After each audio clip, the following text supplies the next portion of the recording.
I mean, many of the people that I spoke with today say it's just been a whirlwind. Some lost their jobs earlier in the year, and now they're getting them back. And now they tell me that it's uncertain whether or not they'll keep it and for how long.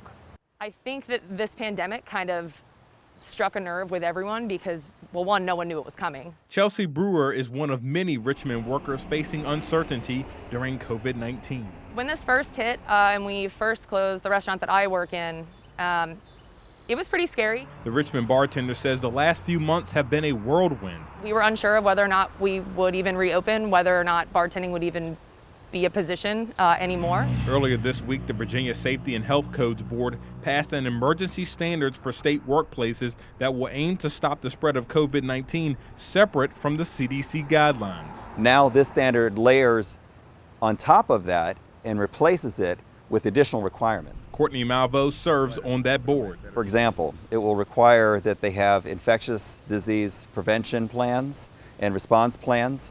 It will require that they report COVID cases to the Department of Health. It will require that they report hotspots or multiple cases of COVID.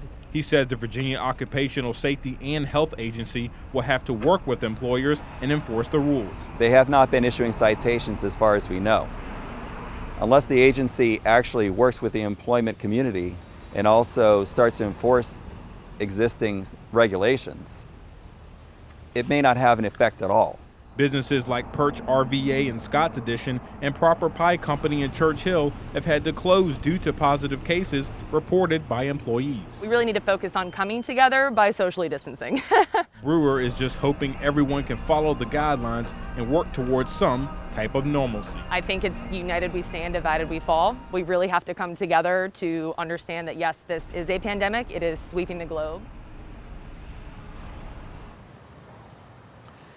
Now, the temporary standards will be in place for the next 6 months unless it's replaced with a permanent standards.